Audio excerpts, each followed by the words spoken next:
Il est à peine plus gros qu'un réfrigérateur, mais TESS, ce télescope tout neuf que la NASA met en orbite autour de la Terre, va accomplir des miracles pour les spécialistes des exoplanètes.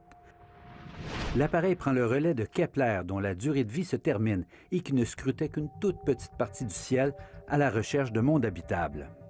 TESS, au contraire, va sonder tout le ciel. Il va trouver des systèmes planétaires très près de nous qu'on pourra étudier avec plus de détails, notamment avec le futur télescope spatial James Webb, où est-ce qu'on va carrément être capable de sonder l'atmosphère de ces planètes-là.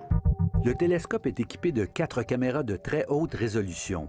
Chacune d'elles va couvrir une tranche de ciel de la taille d'une constellation pendant 27 jours, puis passer à une autre tranche jusqu'à couvrir 85 de l'espace visible à partir de la Terre. Pour détecter une planète, les instruments de TESS vont mesurer la minuscule baisse de luminosité qu'elle provoque lorsqu'elle passe devant son étoile. Cette méthode permet également d'évaluer sa taille et de décrire son orbite. Et on s'attend à ce que la mission trouve plusieurs milliers de planètes. De ça, il va en avoir environ 1 millier, peut-être quelques milliers, plus petites que Neptune, mais encore de grosses planètes, et quelques centaines qu'on appelle des super-terres, et puis quelques douzaines de la taille de la Terre.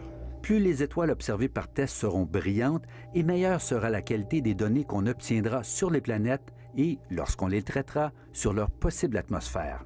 Le but ultime, c'est de trouver des planètes similaires à la nôtre qui auraient une atmosphère propice ou qui auraient des conditions propices au développement de la vie, une atmosphère qui contiendrait des signatures d'une activité biologique.